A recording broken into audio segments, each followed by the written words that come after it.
Bismillahirrahmanirrahim. Assalamualaikum warahmatullahi wabarakatuh. Alhamdulillah alladzi bi ni'matihi tatimmus shalihat. Wa ashhadu an la ilaha illallah wahdahu la syarika lah. Wa ashhadu anna Muhammadan 'abduhu wa rasuluhu la nabiyya ba'dahu. Allahumma salli wa sallim ala Muhammad wa ala alihi wa ashabihi wa man ihtada bihadyihi ila yaumiddin.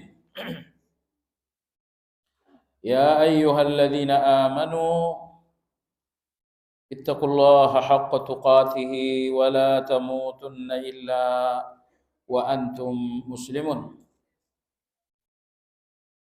Kaum muslimin wal muslimat rahimakumullah. Barangkali ada yang kehilangan kacamata.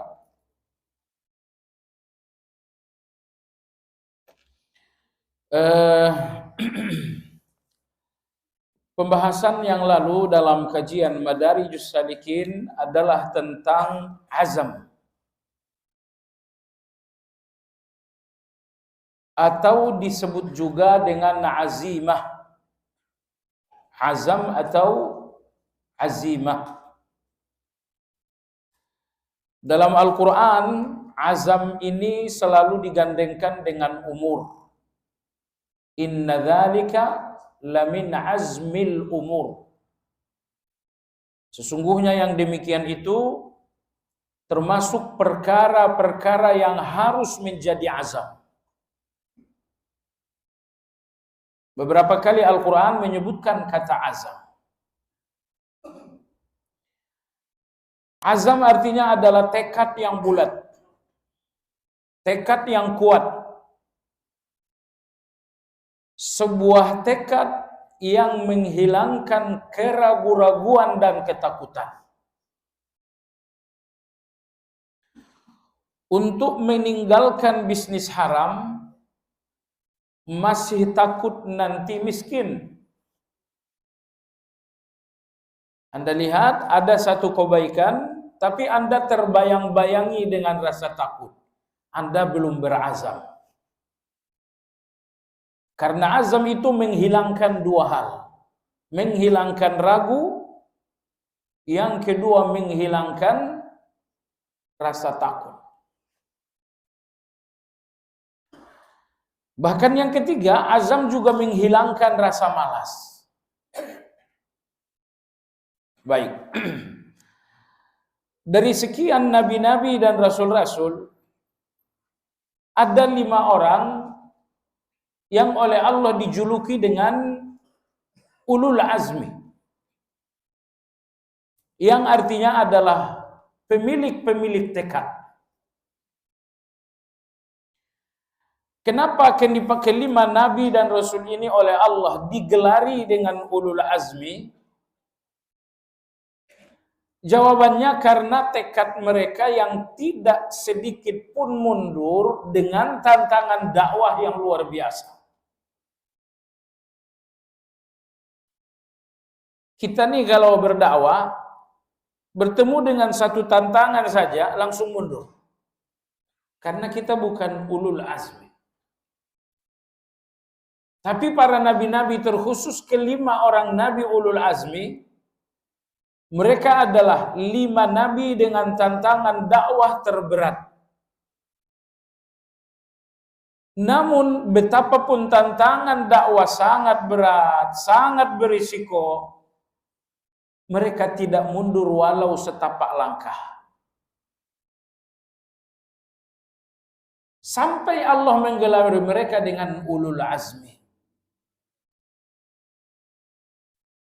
Dan ulul azmi yang paling tinggi adalah Nabi kita sallallahu alaihi wasallam. Nah, yang kedua, mereka pun dinamakan ulul azmi karena tekad-tekad mereka yang membaja dalam perintah Allah. Saya kira contoh terbaik dalam hal ini adalah Nabi Ibrahim alaihissalam. Ketika Allah tabaraka wa taala memerintahkan beliau alaihi salam untuk menyembelih ayah anak anda beliau, yaitu Ismail alaihi salam, harus disembelih, harus pula dengan tangan sendiri. Yang akan disembelih ini adalah darah daging yang berpuluh-puluh tahun dinanti. Siapa nama ibu dari Ismail? Hajar. Subhanallah.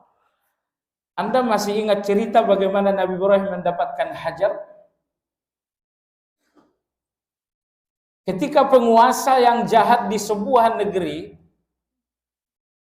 cerita ini disampaikan Nabi SAW, ketika penguasa yang jahat di sebuah negeri menginginkan istri Nabi Ibrahim yang bernama Sarah.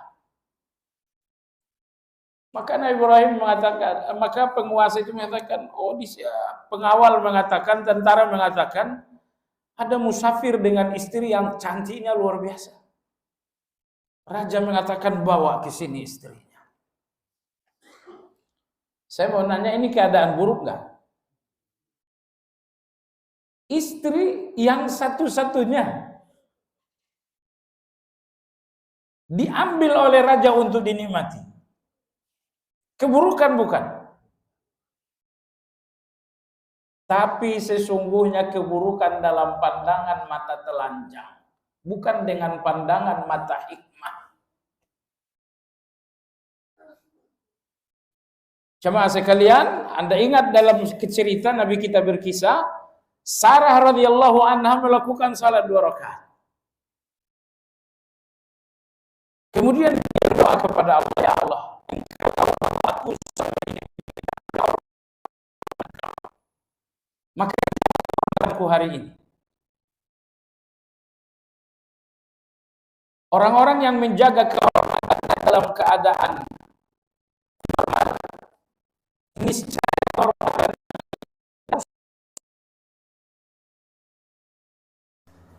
misalnya pun ada keadaan yang sangat terpaksa dan ini mengancam kehormatan Anda akan dijaga oleh Allah dalam keadaan darurat kalau kehormatan itu selalu Anda jaga dalam keadaan normal.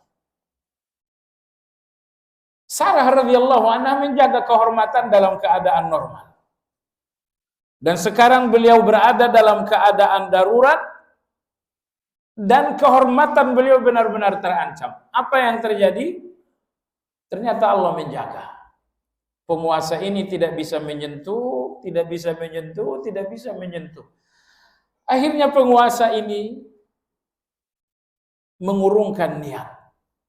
Niat yang tadinya ingin melakukan perbuatan keji dibatalkan. Bukan cuma dibatalkan, bahkan raja ini menghadiahi Sarah seorang pembantu yang bernama Hajar. Jadi Sarah yang tadinya akan diperlakukan keji malah keluar membawa pembantu. Dan bukan sekedar pembantu tapi seorang ibu dari Nabi. Coba lihat jemaah sekalian, bagaimana peristiwa keburukan ini ternyata satu proses indah, satu proses hikmah untuk mendapatkan Hajar. Nabi Ibrahim alaihissalam tidak berpikir akan memiliki istri Hajar. Padahal Hajar ini oleh Allah ditetapkan sebagai ibu seorang Nabi alaihissalam dan Ismail alaihissalam. Jadi Masya Allah jemaah sekalian, siapa yang menduga peristiwa buruk itu ternyata ujungnya adalah Nabi Ibrahim mendapatkan istri dan istri ini adalah ibunda dari seorang Nabi. Keburukan yang ditakutkan Nabi Ibrahim terjadi atau tidak? Keburukan yang dikhawatirkan benar-benar tidak terjadi, yang terjadi malah sebuah hikmah yang sangat indah. Nabi Ibrahim mendapatkan pembantu dan sang pembantu inilah yang nanti pertama kali memberinya keturunan. Keturunannya pun bukan manusia biasa tapi seorang nabi. Seorang nabinya pun bukan nabi yang biasa, tapi nabi yang menjadi cikal bakal lahirnya nabi akhir zaman. Dan ini semua berawal dari satu kisah yang sangat menakutkan tadinya. Sebab itu jemaah sekalian, jangan berputus asa dengan keadaan buruk. Ya, apapun buruk satu keadaan, tetap teguhkan husnuzan kepada Allah Azza wa Jalla.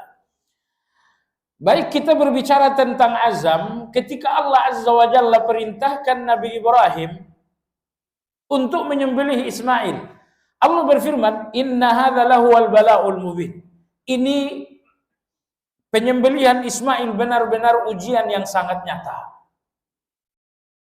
Kenapa? Pertama, Nabi Ismail ini tidak boleh dipancung, harus disembelih. Yang kedua, Nabi Ismail ini tidak boleh disembelih dengan menggunakan tangan lain, tapi harus tangan Nabi Ibrahim sendiri. Dan yang ketiga, perintah menyembelih Ismail bukan melalui wahyu yang langsung dari Jibril,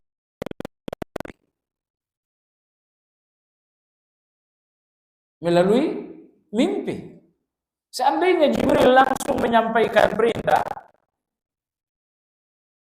ini tentu lebih enteng, lebih ringan. Tapi tidak, perintah penyembelihan itu adalah wahyu yang disampaikan ulul azmi, Ibrahim alaihi salam. Ibrahim alaihi salam memanggil Ismail, "Ya inni ara fil manami anni adbahuka fanzur madza tara." Wahai anakku, melalui mimpi sampai kepada aku untuk menyembelih. Fanzur madza tara. Apa pendapatmu? Ayahnya ulul azmi dan anaknya pun tidak kalah pula tekad bajanya. Anaknya Ismail alaihissalam mengatakan, "Qala ya abati fa'al ma tu'mar, satajiduni insyaallahu minas sabirin." Ya abati, dalam bahasa Arab, panggilan terlembut seorang anak kepada ayah adalah ya abati. Enggak mungkin seorang anak memanggil ayahnya dengan ya abati kecuali hatinya penuh dengan bunga-bunga. Tapi lihatlah Ismail alaihi salam, bunga-bunga apa yang ada dalam hatinya. Ayahnya mengatakan, "Anakku, kau harus disembelih." Bunga-bunga apa ini? Kecuali kalau ayahnya mengatakan, "Wahai anakku, besok kita lamaran." Oh, itu wajar kalau anak mengatakan ya abati. Tapi Nabi Ibrahim alaihi salam menyampaikan kata yang enggak mungkin disampaikan siapapun. "Anakku, kau harus kusembelih langsung dengan tanganku." Itulah wahyu melalui mimpi. Nah, jawaban sang anakanda yaitu Ismail, "Ya abati," wahai ayahandaku. Panggilan terlembut. "If'al ma tu'mar." Lakukan apa yang diperintah. Ismail tak mengatakan, "Lakukan apa yang diperintahkan Allah." Beliau menggunakan kata kerja pasif, tidak menyebutkan nama Allah. Lakukan apa yang diperintah. Kenapa tidak disebutkan Allah? Karena isi perintah ini sesuatu yang negatif secara lahiriah. Dan Allah Maha Suci dari segala yang buruk. Maka Nabi Ismail tidak mau menyebutkan nama Allah untuk sesuatu yang lahiriahnya negatif. Jadi coba lihat betapa bersih jiwa Nabi Ismail kepada ayahnya ketika ia memanggil ya abati. Dan betapa bersih jiwa Ismail kepada Allah ketika dia tak mau menyebutkan nama Allah untuk perintah tersebut. Satajiduni insyaallahu minas, engkau akan menjumpaiku insyaallah termasuk orang-orang yang sabar. Kalau Anda perintahkan anak dan anak menjawab insyaallah, insyaallah perintah Anda bakal dijalankan. Tapi kalau Anda perintahkan anak, jawabannya tak pakai insyaallah, biasanya gagal. Coba kamu begini, oh beres. Jawaban beres itu mantap, tapi semantap itu mungkin kegagalan. Ajarkan anak-anak, dari jawabanmu kau akan gagal. Ayah kenapa ngomong begitu? Kenapa tidak ada insya Allahnya? Nah, ajarkan anak-anak. Perintah untuk Ismail, perintah terberat. Kemampuan Ismail untuk menjadi korban dalam perintah tersebut adalah nama Allah. Dia katakan insya Allah satajiduni insyaallahu minas sabirin. Ayah akan menjumpai aku, insya Allah bersabar. Lakukan saja. Akhirnya berangkatlah ayah dan anak ini ke Mina. Kalau nanti Anda pergi umrah, biasanya jalan-jalan ke Mina. Selesai Muzdalifah, Anda melewati satu kawasan bernama Wadi Muhassir. Wadi Muhassir ini adalah lokasi tentara bergajah dihancurkan oleh burung-burung yang datang ababil, yang datang berbondong-bondong. Selesai Wadi Muhassir, jalan sedikit sebelah kanan ada tugu. Disitulah dulu Nabi Ibrahim diperkirakan akan menyembelih Ismail. Allah berfirman, "Falamma aslama wa tallahu liljabin." Keduanya pasrah. Ibrahim pasrah menyembelih, anaknya pasrah disembelih. Kenapa? Karena dalam jiwa ayah dan anak terdapat azam yang kuat untuk perintah Allah. Watallahu liljabin. Ibrahim mengatakan, anakku, miringlah. Tadinya Nabi Ismail berbaring telentang untuk disembelih. Lantas Ibrahim alaihissalam mengatakan, miringlah. Nanti nyembelih kambing gak usah ditelentangkan. Di samping susah, gak bagus juga. Nabi Ibrahim mengatakan, wahai anakku, miringlah, jangan terlentang. Ulama kita mengatakan Nabi Ibrahim gak kuat melihat wajah anaknya. Nabi Ibrahim gak kuat melihat pandangan Ismail saat akan menyembelih. Maka Nabi Ibrahim mengatakan, wahai anakku, miringlah. Ketika Ismail telah miring, dan Nabi Ibrahim mulai mengambil golok, وَنَادَيْنَاهُ أَيَّا إِبْرَاهِيمُ قَدْ صَدَّقْتَ الرُّؤْيَا إِنَّا كَذَلِكَ نَجْزِي الْمُحْسِنِينَ. Detik-detik terakhir selalu pertolongan Allah, betul? Ujian yang sangat berat, tapi ternyata detik-detik terakhir datang pertolongan Allah. Wahai Ibrahim, kau telah membenarkan mimpi, dan mimpi itu hanyalah ujian. Inna kadzalika najzil muhsinin. Demikianlah kami akan memberikan balasan kepada orang-orang yang berbuat baik. Balasan apa? Balasan bahwa anakmu menjadi rasul dan engkau menjadi seorang khalilullah. Kaitannya dengan kajian kita jamaah sekalian, satu gambaran tentang azam. Yang dimaksud dengan azam, satu tekad di mana tidak lagi ada ragu, tidak lagi ada takut, tidak lagi ada bimbang, tidak lagi ada malas. Ini penghalang-penghalang hati Anda untuk menjalankan perintah. Kadang-kadang hati ini terhalangi untuk perintah Allah karena ragu.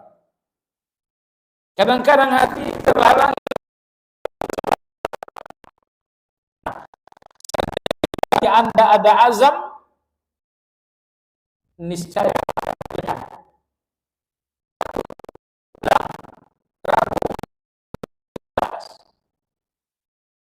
bagaimana Nabi Ibrahim benar-benar mantap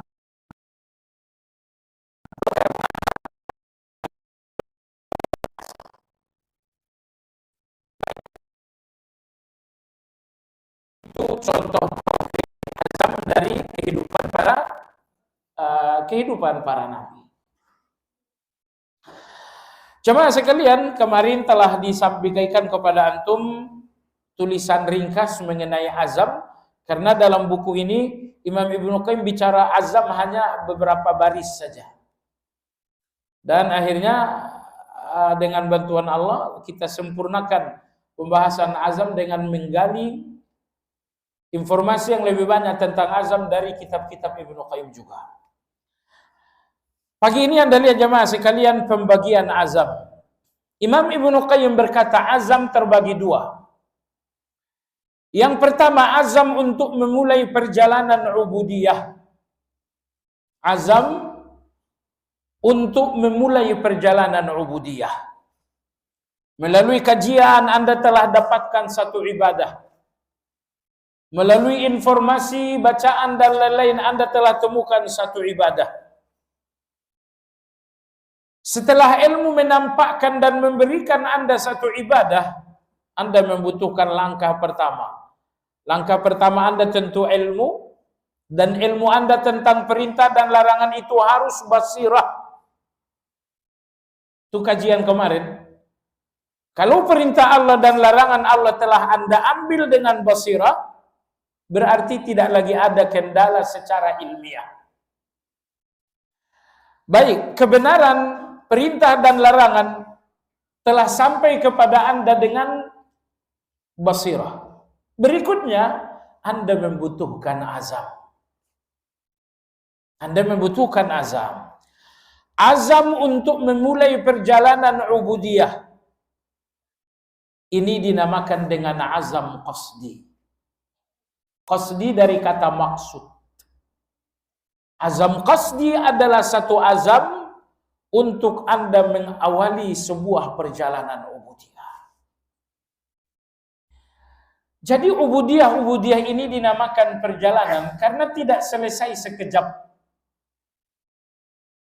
Misalnya salat malam dinamakan perjalanan karena Anda tidak melakukannya satu malam. Anda melakukannya 2 malam, 3 malam. Dan Anda akan terus melakukannya sampai akhir usia. Maka dinamakan perjalanan karena Anda akan melakukannya terus-menerus. Nah, jadi setiap ibadah adalah perjalanan ubudiyah. Untuk mengawalinya Anda membutuhkan kekuatan. Tapi bukan kekuatan fisik, melainkan kekuatan hati. Dan kekuatan hati Anda untuk mengawali satu perjalanan ubudiyah dinamakan azam qasdi. Dinamakan azam qasdi.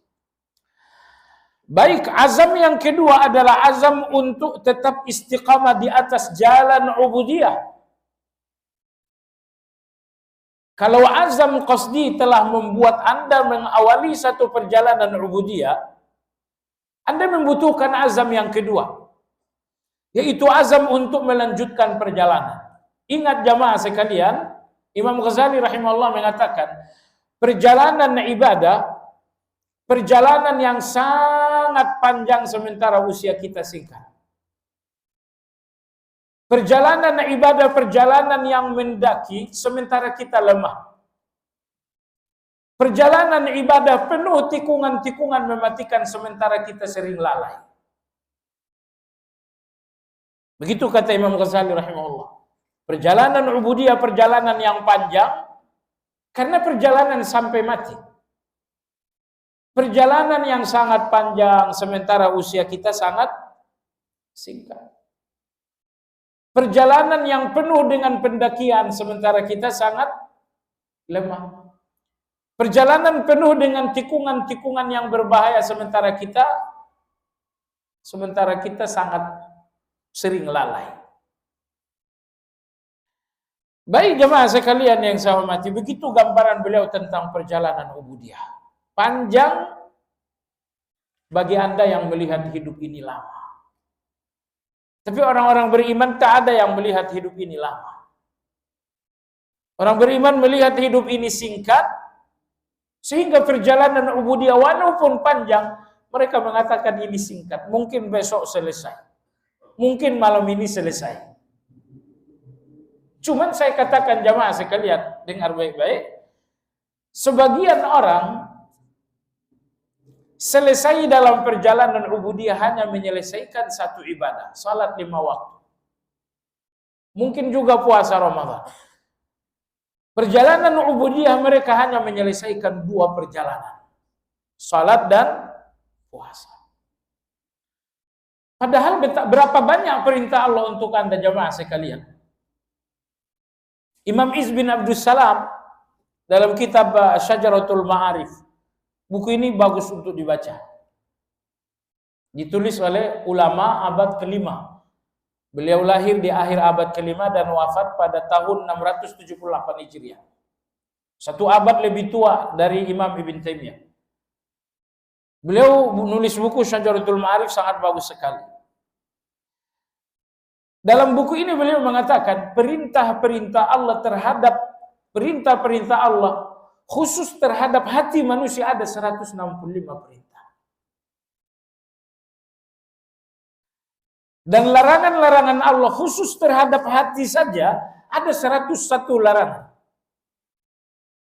Beliau tidak menyebutkan angkanya, tapi saya baca 1, 2, 3 ternyata perintah Allah untuk hati manusia ada 165 perintah.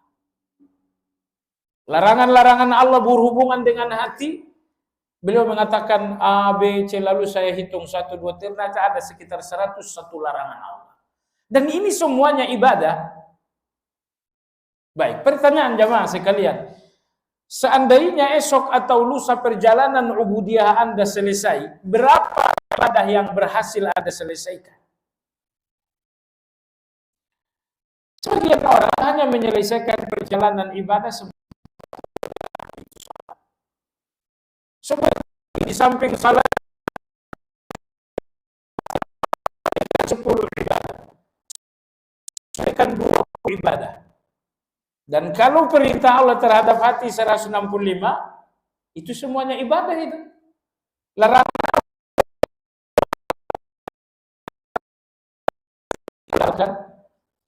Jadi, begitu banyak perjalanan yang harus ada.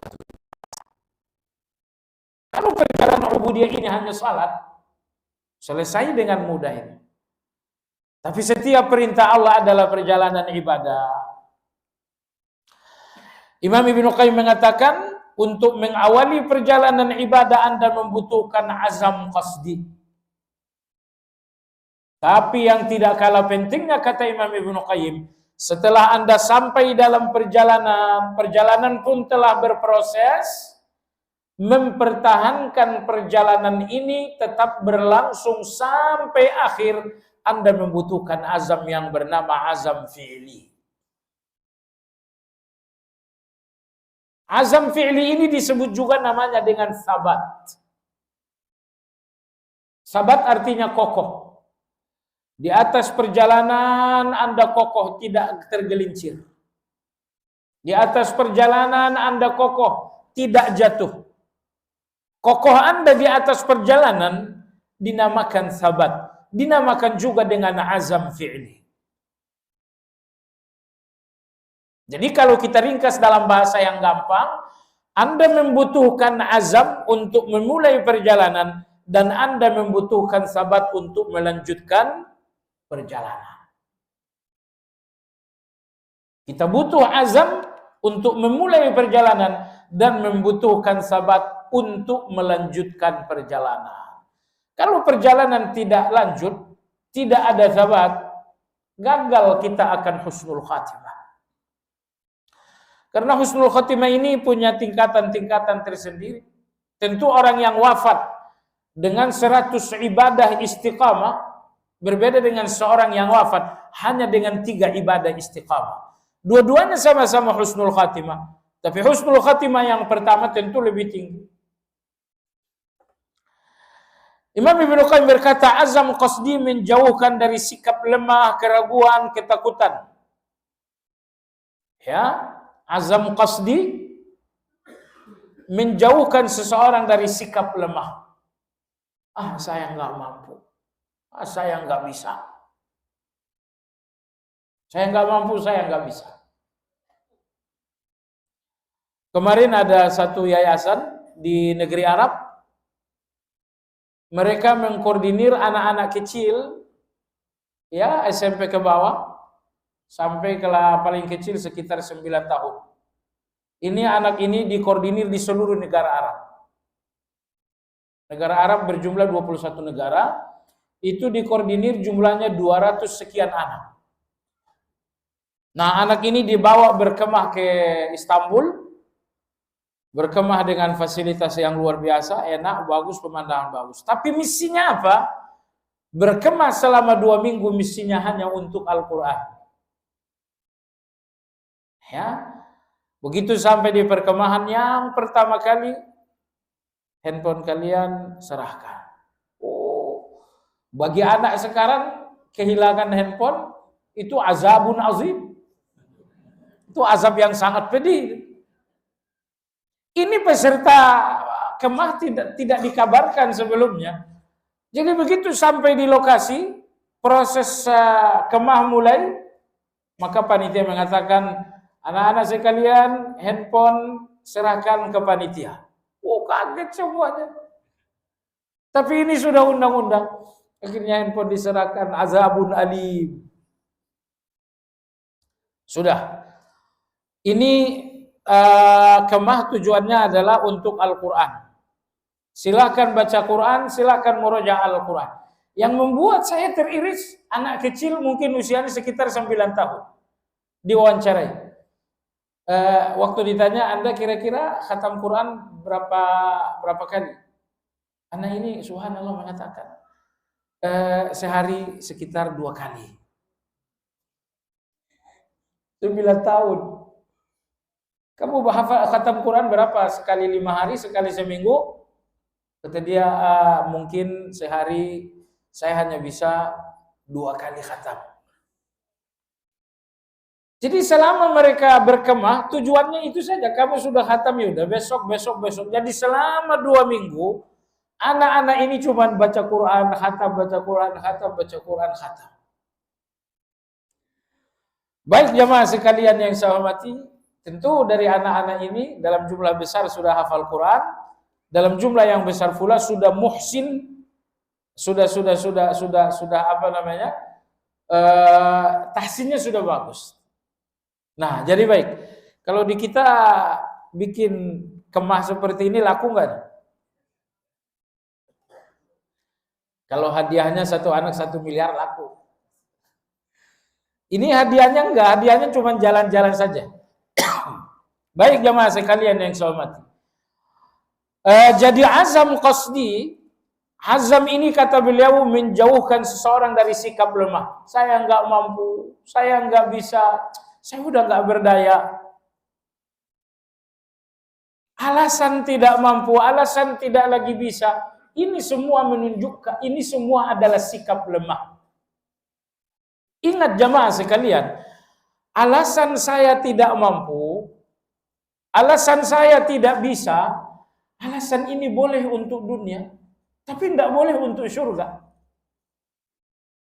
Ini ketika misalnya anak tadi dikatakan, kamu khatam Quran 2 kali sehari, iya. Kalau kita jawabannya, saya nggak mampu, saya nggak bisa. Sekali lagi saya katakan, alasan tidak mampu dan tidak bisa ini namanya lemah sikap lemah. Sikap lemah Anda itu untuk duniawi boleh. Kamu poligami, saya udah nggak bisa lagi berpoligami, itu bagus. Tapi jemaah sekalian, kalau sikap-sikap lemah ini hubungannya dengan ibadah, yang artinya hubungannya dengan surga, itu sikap lemah ternyata.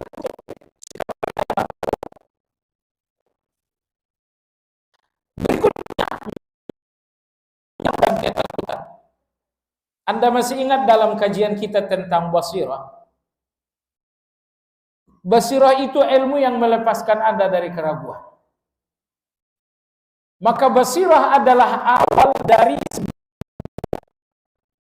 kalau ilmu Anda adalah basirah, hampir dipastikan Anda akan memperoleh. Dan ketakutan, azam itu melepaskan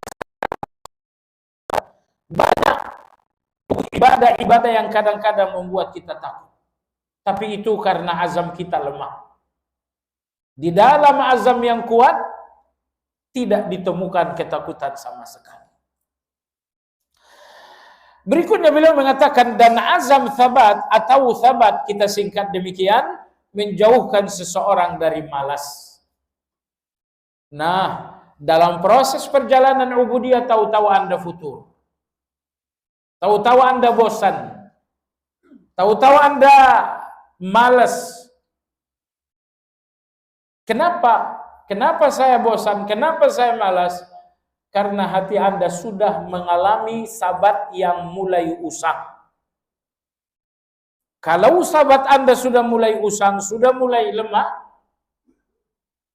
sabat yang lemah akan membuahkan penyakit malas.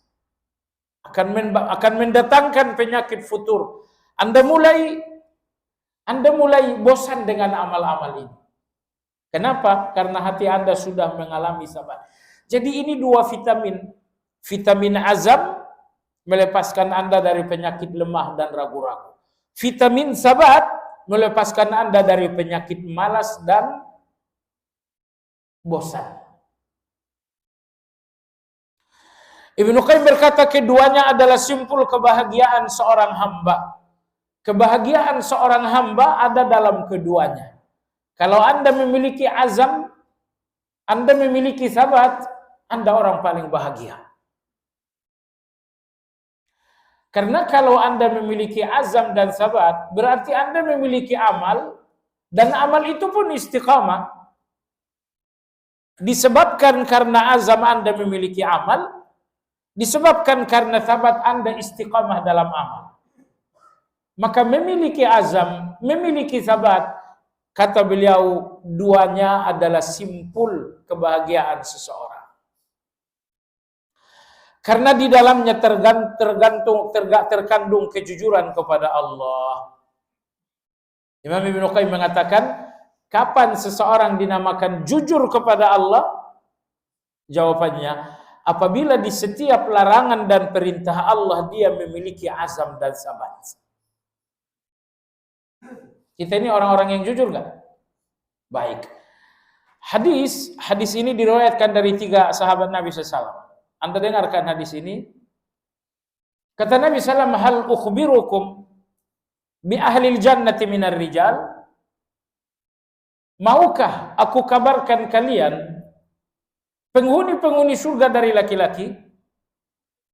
Tentu sahabat mengatakan iya. Kata Nabi SAW, an-nabiyuna fil jannah, as-siddiquna fil jannah, as-syuhada'u fil jannah.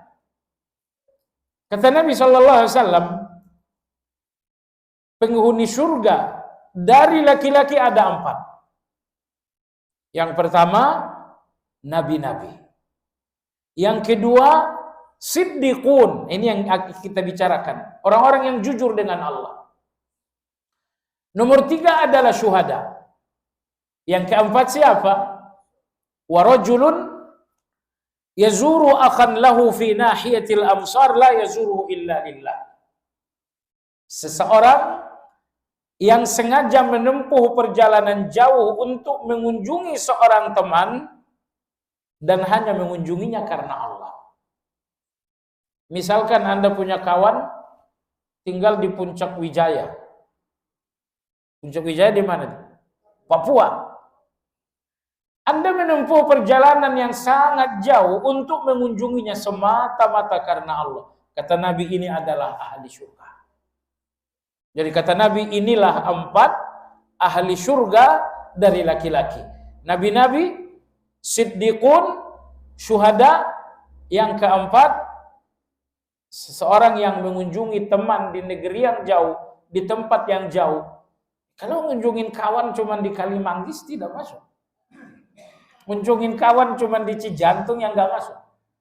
Mengunjungi kawan di negeri yang jauh, di tempat yang jauh, di kota yang jauh, semata-mata karena Allah. Ternyata itu surga itu jemaah sekalian.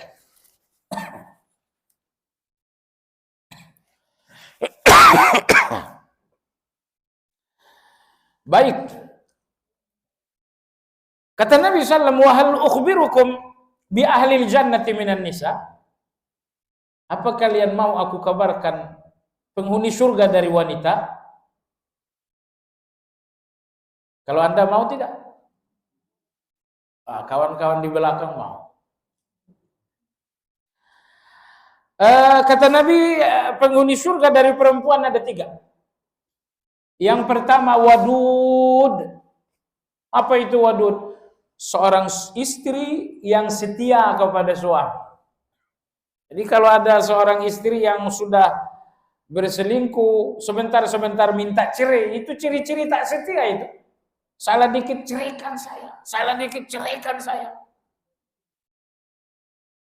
Istri setia itu tidak mudah minta kata cerai. Berpikir 10 kali lipat sebelum kata-kata ini diucapkan. Nah, ini dia nih. Istri yang penuh cinta kepada suami, tidak gampang dan tidak bermudah-mudah minta cerai. Nah, jadi kalau Anda mau istri masuk surga, ceraikan aku, ceraikan aku. Enggak, Anda batal, enggak jadi. Nomor dua ini kayaknya enggak ada yang masuk ini. Wanita kedua masuk surga, kata Nabi SAW adalah walud. Seorang wanita yang banyak melahirkan.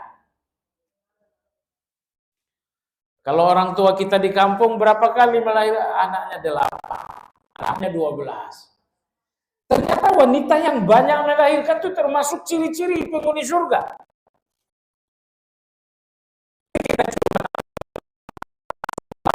Itu belum masuk karakter. Silakan ditambah. Di rumah nanti ajak makan soto, kata dia kamu masuk surga enggak? Ngomongnya begitu. Pun kalau minta jatah surga enggak? Ini nomor 2 nih.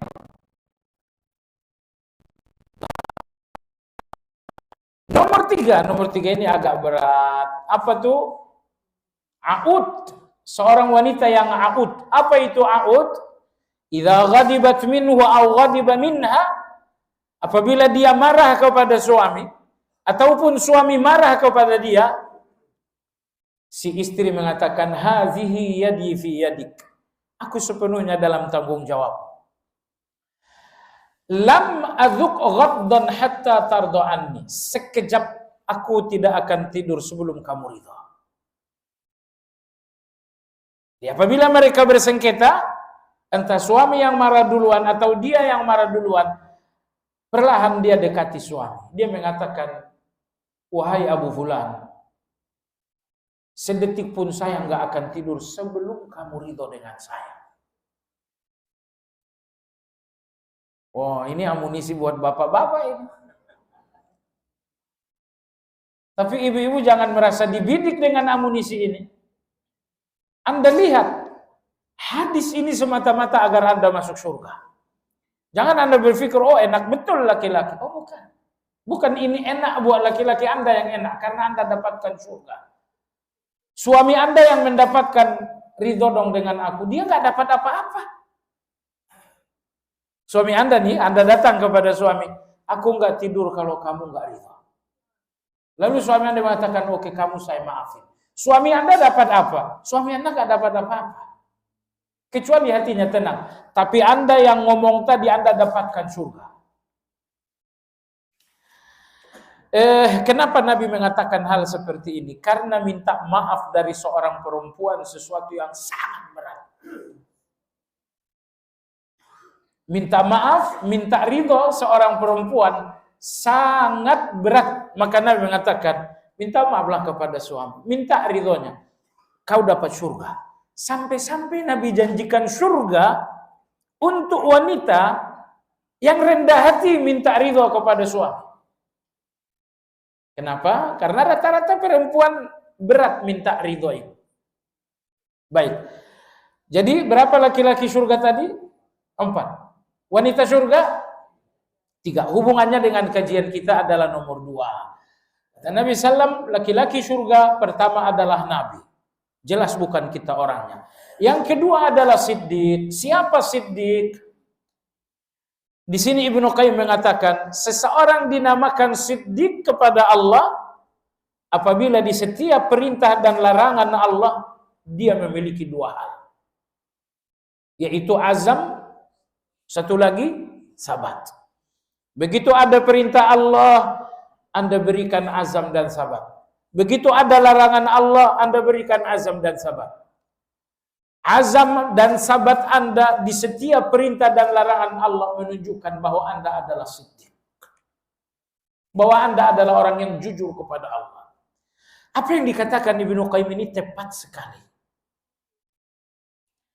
Orang-orang yang akhirnya menantang Allah, melawan Allah, orang-orang yang akhirnya keras kepala dengan Allah, karena mereka nggak memiliki kedua hal ini. Allah katakan kamu sholat, malas, karena tidak ada azam. Ketika Allah mengatakan tolonglah kamu baca Quran, kemarin kau udah masa tiap malam, oh ternyata tidak ada sabat. Jadi tanpa azam dan sabat, Anda tidak dinamakan siddiq di atas perintah dan larangan Allah. Larangan Allah sangat banyak. Perintah Allah pun sangat banyak. Di setiap perintah, di setiap larangan, pastikan Anda memiliki dua. Yang pertama azam, yang kedua sabat. Misal, ketika Allah melarang, la ta'kulur riba, kalian tidak boleh makan riba.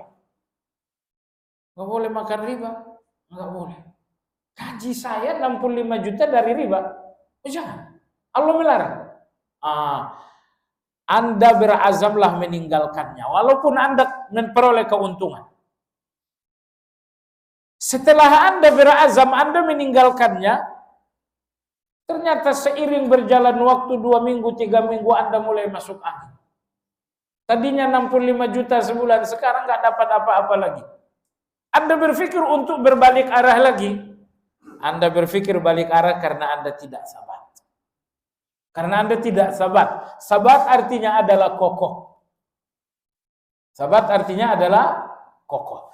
Jadi kalau Anda lihat pohon yang kokoh, angin bertiup, dia memang goyang tapi tidak miring, apalagi tumbang, dia sekedar goyang tapi tidak miring, apalagi tumbang, ini yang dinamakan kokoh. Semua orang goyang jamaah sekalian. Datang fitnah, kita goyang. Datang ujian, kita goyang. Tapi angin-angin fitnah cukuplah membuat Anda goyang. Nggak boleh membuat Anda miring, apalagi Anda jatuh. Karena Anda sabat. Karena Anda seorang yang sabat, yang kokoh. Ibnu Qayyim rahimahullah mengatakan seluruh ajaran Islam terhimpun pada azam dan sabat. Tekad yang kuat dalam kebenaran dan sabat, keteguhan dalam kebenaran. Keduanya merupakan dua prinsip yang tersebut dalam doa Nabi SAW. Doa berikut ini sebetulnya panjang, tapi saya berharap dua-duanya nggak usah panjang-panjang dulu, sampai yang tertulis aja dulu Anda bacakan dalam sujud. Kata Nabi, Allahumma inni as'aluka as-sabata fil amr wal azimata 'ala rusyd. Ya Allah, aku minta sabat di dalam kebaikan dan aku minta azimah di dalam kebenaran. Ini doa. Terlebih di zaman fitnah, jangan lagi Anda lupakan. Allahumma inni as'aluka as-sabata fil amr. Ya Allah, aku minta kokoh di dalam kebenaran. Wal azimata 'ala rusyd. Untuk setiap kebenaran. Nah, ini doa ini aslinya panjang, tapi sampai di sini insya Allah sudah cukup. Udah hafal bukan? Allahumma inni as'aluka fil amr wal azimat inni as'aluka ala rusyd.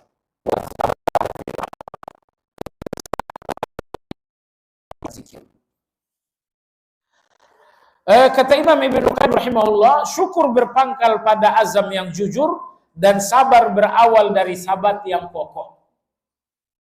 Syukur membutuhkan azam, tetapi sabar membutuhkan sabat. Apa tadi arti sabat? Kokoh. Apa tadi arti azam? Tekad. Ibnu Qayyim rahimahullah mengatakan syukur berpangkal pada azam, tetapi sabar berpangkal pada sabat. Artinya kalau dalam diri Anda ada azam, ada sabat, berarti Anda akan memiliki syukur dan Anda akan memiliki sabar. Dan bila mana keduanya telah dianugerahkan kepada seorang hamba, artinya Allah berikan Anda azam dan sabat, berarti Allah telah memberinya pertolongan dan taufik. Pertolongan Allah dan taufik Allah ada pada keduanya. Jadi kalau Allah sudah berikan Anda azab, Allah sudah berikan Anda sabat, berarti Allah telah memberikan Anda taufik. Bagian akhir jamaah sekalian, Ibnu Qayyim berkata, kesempurnaan seorang hamba terletak pada keduanya, itu kesempurnaan Anda. Dengan azam Anda tidak sempurna, dengan sabat Anda tidak sempurna, apalagi tanpa kedua-duanya Anda lebih tidak sempurna lagi. Kalau Anda ingin sempurna, sempurna diri Anda dengan azam dan sabat. Barang siapa yang hanya memiliki azam saja berarti ia kurang, dan barang siapa yang memiliki sabat berarti ia pun kurang. Perpaduan keduanya membuahkan kedudukan yang mulia. Kedudukan mulia yang beliau maksudkan adalah siddiq. Jadi di setiap perintah, di setiap larangan Anda akan menjadi siddiq, tapi dengan catatan Anda memiliki azam dan memiliki sabat. Baiklah jemaah sekalian yang saya hormati, sampai di sinilah pembahasan kita tentang azam atau azimah. Azam artinya tekad, dan azam melepaskan dari ragu, dari takut, dan selanjutnya. Jadi kesimpulan hari ini adalah azam dan sabat. Dua-duanya biasanya nggak berpisah. Kalau orang sudah azamnya kuat, azam yang kuat ini menghasilkan sabat. Dan sabat yang kokoh berawal dari azam yang kuat. Berbeda tapi tidak berpisah. Baik, sampai di sini kajian kita. Insyaallah yang akan datang adalah yaqazah. Saya kira rangkumannya saya sudah kirimkan kepada bapak-bapak sekalian. Kita insyaallah usahakan setiap kajian saya kirimkan Anda rangkuman supaya Anda bisa mengulangnya di rumah. Kalau mengulang di rumah ini mungkin susah. Kalau saya bagi-bagikan kepada Anda dalam bentuk lembaran dan fotokopi, mungkin juga ujung-ujungnya dibakar. Jadi Anda dan saya tahu, Anda dan saya sama-sama suka handphone. Anda suka handphone nggak? Nah, makanya rangkuman-rangkuman pelajaran saya kirimkan dan ada di handphone Anda supaya sambil nunggu antrian, supaya sambil nunggu dapat uang, Anda bisa baca-baca. Mudah-mudahan nanti kita bukukan. Ya, jemaah sekalian, sampai di sini barangkali ada pertanyaan, dipersilakan. Tanggal 15.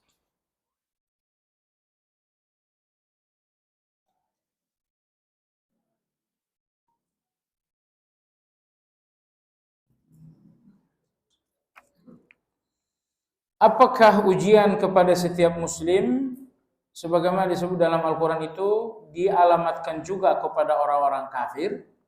Semuanya diuji oleh Allah. Muslim diuji, non-muslim diuji.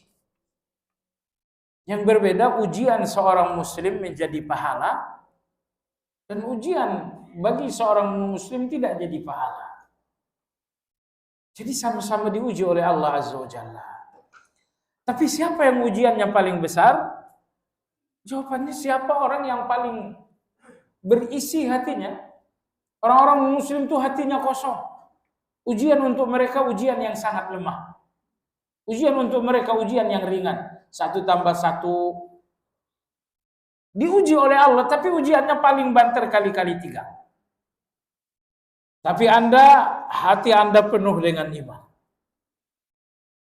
Ya, hati Anda penuh dengan iman. Nah, karena hati Anda penuh dengan iman, maka ujian untuk Anda juga ujian kelas kakap. Karena Nabi bersabda, asyadul bala al-anbiya. Ujian paling tinggi adalah para nabi. Kemudian di bawahnya lagi, dan di bawahnya lagi. Jadi Anda ini sekarang, pendidikan Anda, pendidikan S3 ini, jangan minta ujian anak TK. Jadi kalau mereka non-muslim, mereka bahkan belum sekolah hidayah maksud saya. Jadi enggak, ujian untuk mereka juga ujian kecil. Nah, tapi jangan lupa jemaah sekalian yang saya hormati, semua ujian adalah rahmat. Betul tidak? Anda setuju enggak? Cuman saya ingin tambahkan lagi jemaah sekalian, ujian ini semuanya rahmat, namun boleh jadi Anda tidak temukan rahmat itu di dunia. Sesampainya di akhirat, barulah Anda lihat, ya Allah, ujianku adalah rahmat. Ujianku adalah rahmat. Anda yang gelisah dengan urusan sakit, Anda yang gelisah dengan urusan fitnah, Anda yang gelisah dengan urusan hutang piutang, itu semuanya rahmat. Kalau Anda tidak melihatnya rahmat di dunia, Anda akan menemukannya rahmat di akhirat. Baik. Dan subhanallah jemaah sekalian, 4 kali Al-Quran menyebutkan Arhamur Rahimin. Apa arti Arhamur Rahimin? Arhamur Rahimin, ya Allah, Engkau yang paling pengasih dari semua yang pengasih. Engkau yang paling penyayang dari banyak yang menyayang. Itulah Arhamur Rahimin. Berapa kali dalam Al-Quran? Sebanyak 4 kali. Ketika Nabi Musa berdoa kepada Allah, Rabbi ghafirli wa li akhi. Ya Allah, ampunilah aku. Ampuni pula abangku Nabi Harun. Di ujung beliau mengatakan, wa anta arhamur rahimin. Nah, yang menarik Arhamur Rahimin ini, ya Allah, Engkaulah yang paling penyayang dari sekian banyak yang menyayang.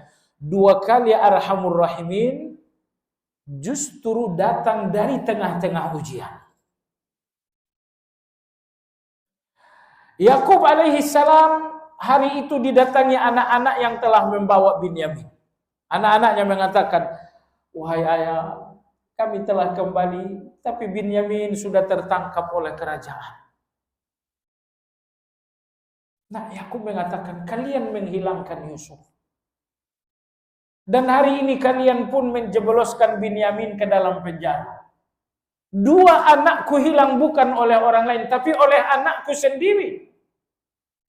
Yakub mengatakan, fallahu khairun hafidha wa huwa arhamur rahimin. Allah sebaik-baik yang menjaga. Aku enggak tahu anakku di mana, tapi Allah menjaga mereka. Wa huwa arhamur rahimin, dan Allah adalah yang paling penyayang dari semua yang menyayang. Sudah? Baik. Arhamur Rahimin yang ketiga itu disebutkan oleh Nabi Yakub, oleh Nabi Yusuf. Nabi Yusuf adalah korban kejahatan abang-abangnya ketika mereka datang, ketika Nabi Yusuf menjadi seorang raja, penguasa, abang-abangnya datang minta maaf. Kejahatan mereka adalah percobaan pembunuhan. Percobaan pembunuhan bukan untuk seorang Yusuf yang dewasa, tapi untuk seorang Yusuf yang lemah.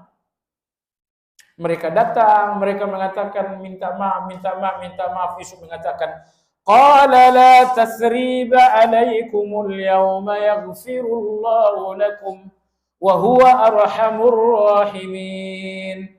Yusuf mengatakan, wahai abang-abang sekalian, hari ini tidak ada celaan untuk kalian. Jangankan hukuman fisik, sepatah kata celaan pun tidak ada. Yang kedua, Yusuf mengatakan, yaghfirullahu lakum, semoga Allah mengampuni kalian. Yang ketiga, Yusuf mengatakan, wa huwa arhamur rahimin, dan Allah yang maha penyayang dari semua yang menyayang. Jadi lihat bagaimana Nabi Yusuf membalas kejahatan mereka dengan kebaikan. Mereka mencoba membunuhnya, beliau mengatakan, la tasriba alaikum. La tasriba alaikumul yawm. Tidak ada sepatah kata celaan pun untuk kalian, apalagi subhanallah, Yusuf kalau mengeksekusi abang-abangnya bisa enggak? Sangat bisa sekali mengeksekusi abangnya. Apalagi sekedar memenjarakan. Tapi Yusuf mengatakan, la tasriba alaikumul yawm. Hari ini sepatah kata celaan pun tidak ada untuk kalian. Memaafkan, memberi maaf dalam kondisi Anda sudah kuat, itu kemuliaan. Tapi memberi maaf dalam kondisi Anda lemah, mungkin karena kelemahan Anda. Dan di sini Anda lihat Yusuf alaihissalam memberi maaf justru dalam keadaan dia sedang kuat. Yang ketiga, yang keempat, Arhamur Rahimin dalam Al-Quran datang dari lisan Ayyub alaihissalam. Allah berfirman, wa ayyuba idh nada rabbahu anni massani ad-dur wa anta arhamur rahimin. Ya Allah, aku sakit dan engkaulah arhamur rahimin. Yang ingin saya garis bawahi dua.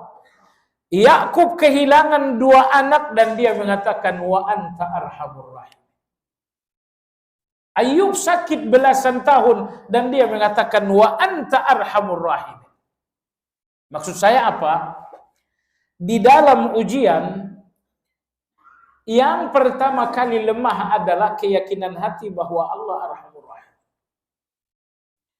Sakit tidak ada tanda-tanda Allah menyembuhkan. Boleh jadi Anda tidak lagi yakin Allah arhamur rahim. Hutang piutang yang menjerat banyak sekali terdapat di setiap kota hutang piutang dan tidak ada tanda-tanda Allah akan memberikan kemudahan. Boleh jadi keyakinan Anda tentang arhamur rahimin mulai lemah. Tapi jamaah sekalian, semakin Anda ragu bahwa Allah arhamur rahimin, semakin pertolongan untuk Anda jauh. Tapi semakin Anda yakin Allah arhamur rahimin, walau dengan ujian belum ada tanda-tanda akan selesai, pertolongan untuk Anda semakin dekat. Jadi ujian Allah bukan untuk menguji uang Anda, tapi untuk menguji keyakinan Anda. Masihkah Anda yakin Allah arhamur rahimin ketika sakit Anda belum kunjung sembuh? Masihkah Anda yakin Allah arhamur rahimin ketika kesulitan Anda belum ada tanda-tanda selesai? Maka saya katakan kepada Anda, dua nabi dengan ujian luar biasa. Ayub dengan ujian sakit, Yakub dengan ujian kehilangan dua anak. Di dalam ujian yang luar, antara sakit dan kehilangan anak, menurut Anda mana yang lebih sakit? Saya bicara kepada ayah-ayah ini sekarang. Anda ayah bukan? Antara sakit fisik Anda dan Anda kehilangan buah hati Anda entah di mana rimbanya. Dari dua hal ini mana yang lebih sakit? Saya kira kehilangan anak. Karena kehilangan anak pasti akan Anda sakit, tapi Anda sakit enggak mesti Anda kehilangan anak, betul? Baik jamaah sekalian, tapi maksud saya adalah dua nabi dalam ujian yang sangat berat, namun dua-duanya tetap mengatakan anta arhamur rahim. Ya Allah, engkaulah arhamur rahim. Maka ini pelajaran buat kita. Allah berfirman yang secara garis besar artinya ujian untuk membuktikan bahwa keimanan seorang bukan hanya di lisan tapi dibuktikan dalam prakteknya. Lantas pembuktian apa yang diharapkan dari orang yang memang tidak beriman sejak amalnya? Makanya ujian untuk mereka tidak bernilai. Karena ujian mereka tidak ujian untuk keimanan mereka. Kalau ujian Allah untuk Anda, ujian untuk keimanan Anda. Nabi tidak salatkan jenazah orang yang wafat masih memiliki hutang sebagai sikap Nabi yang tidak memberi syafaat kepada orang berhutang. Apakah hal tersebut juga berlaku pada seorang muslim yang berazam melunasi hutang? Karena muslim ini salatnya belum syafaat, dan salat dan doa Nabi kita yang syafaat. Kalau doa saya untuk orang yang wafat itu belum syafaat. Bedanya apa? Doa Nabi syafaat artinya pasti. Doa Anda hanya doa bukan syafaat. Bisa Allah terima, bisa tidak. Kecuali kalau jenazah disolatkan sebanyak 40 orang, semuanya bersih dari syirik, maka salat ke-40 orang ini syafaat. Tapi untuk mengetahui 40 orang gampang. Untuk mengetahui ke-40 orang bersih dari syirik susah. Jadi Anda nggak bisa pastikan, oh Masya Allah ini yang sholat 2 saf, 1 saf 50 orang, berarti 100 orang. Syafaat bagi jenazah. Iya, sekedar harapan, bukan kepastian. Baik jamaah sekalian yang saya hormati, tapi jawaban ini kan nggak terlalu perlu lagi karena Nabi kita udah wafat. Intinya kalau Anda berhutang dan Anda bertekad, berkeinginan untuk melunasi, akan lunas dalam waktu yang cepat. Akan lunas dalam waktu yang cepat.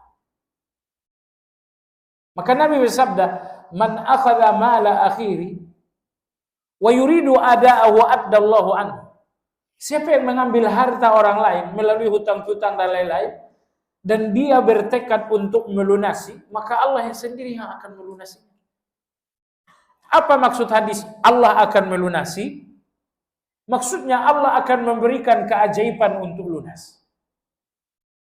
Sehingga ada hari ini Anda datang mau bayar hutang, ini udah dari 5 bulan lalu kan lunas. Allah berikan keajaiban. Makanya siapapun yang berhutang, dan kita semua pernah berhutang. Pertama, hutang itu bukan aib sepanjang Anda mengembalikan. Tapi kalau Anda mengembalikan ya baru aib namanya. Nah, di antara ibadah orang-orang berhutang, setiap saat perbaharui niat untuk membayar. Perbaharui setiap saat. Cara memperbaharuinya gampang. Setiap akan tidur, doakan, bacakan doa lunas hutang. Zikir pagi dan sore, bacakan zikir lunas hutang. Ada kan zikir pagi petang? Allahumma inni a'udzubika minal hammi wal hazan, di ujung wa min ghalabatid daini wa qahrir rijal. Dengan membacakan doa dan zikir lunas hutang, berarti Anda telah memperbaharui tekad untuk lunas hutang. Salah satu dari 3 doa Nabi yang dikabulkan oleh Allah, bahwa agar umatnya tidak mati akibat kelaparan. Iya, itu hadis sahih. Ya, ada beberapa doa Nabi yang tidak diterima oleh Allah. Yang pertama, Allahumma la tuhlikhum bisanatin bi'ammah. Ya Allah, jangan hancurkan umatku dengan kelaparan yang menyeluruh. Makanya kalau terjadi kelaparan di satu tempat, di tempat lain akan ada orang yang kenyang. Tapi bahwa umat Islam lapar di semua tempat, itu nggak akan terjadi. Doa Nabi berikutnya yang tidak diterima oleh Allah, ya Allah jangan jadikan umatku berpecah belah. Kata Allah, tidak, umatmu akan berpecah belah. Jika saya, apakah itu hanya berlaku saat Nabi masih hidup ataukah sepanjang zaman? Ya, berlaku sampai zaman-zaman. Saat ini banyak berita yang mengabarkan bahwa banyak kaum muslim mati karena kelaparan. Tidak, mereka mati karena kelaparan, tapi karena orang lain tidak mau memberi mereka. Yang mati kelaparan, betul karena kelaparan, tapi juga karena negara lain tidak mau membantu atau tidak bisa membantu.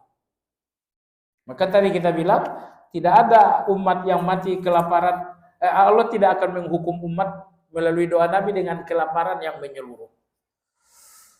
Ada riwayat yang mengatakan bahwa semua salat wajib itu diutamakan dikerjakan di awal kecuali salat Isya yang utamanya diakhirkan pada sepertiga malam. Apakah arti hadis sahih? Itu hadis sahih.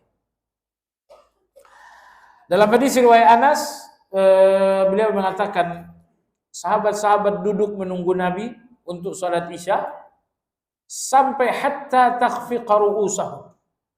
Sampai kepala mereka tertunduk, mereka tidur duduk. Dan Anas mengatakan wa asma'u ghatitahum. Aku pun mendengar beberapa orang di antara mereka mendengkur. Falamma kana minal lail, setelah malam agak larut, Rasulullah SAW datang. Beliau mengatakan, innaha lawaqtuha laula an asyukka alaikum. Sesungguhnya waktu terbaik untuk Isya adalah larut malam. Sayangnya aku tidak mau kalian merasa kesulitan.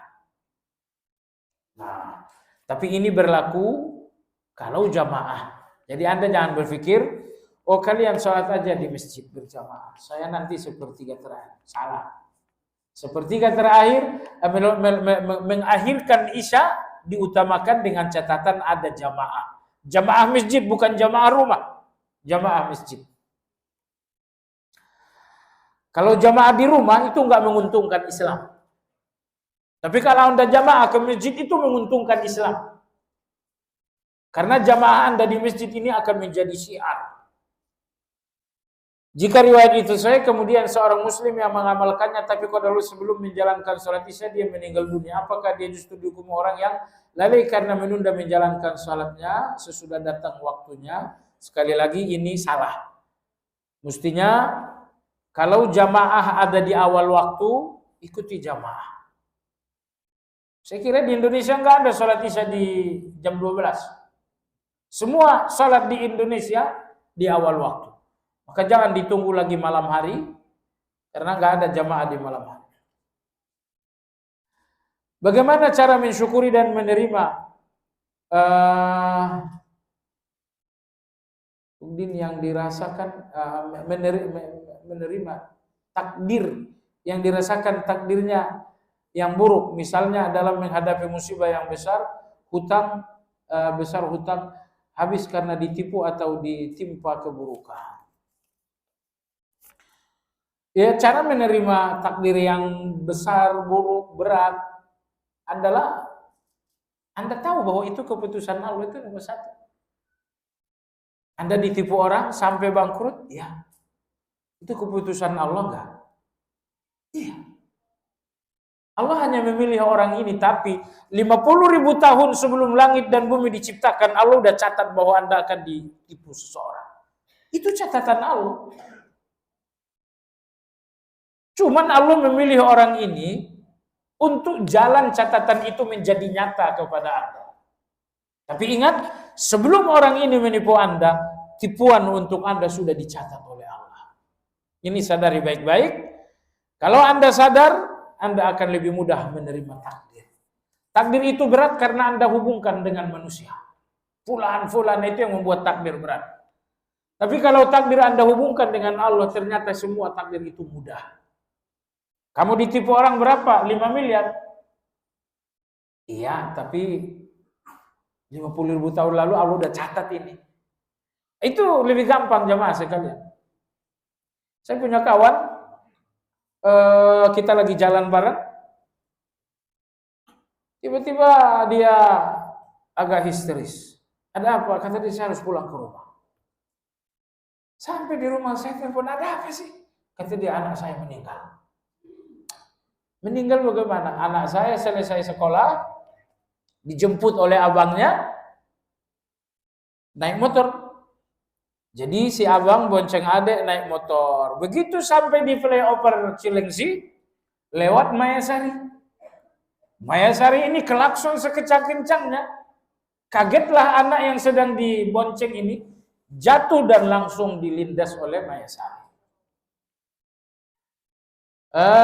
Takziah saya datang, ini sakit sekali kata dia.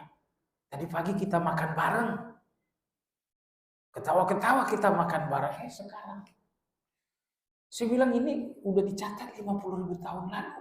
Antum mau nerima nggak catatan ini? Ya Allah, adem di sini kata dia. Sehingga di depan saya supir Mayasari datang minta ampun di depan saya, dia bilang udah pulang aja deh, nggak ada hubungan, nggak ada masalah lagi, pulang.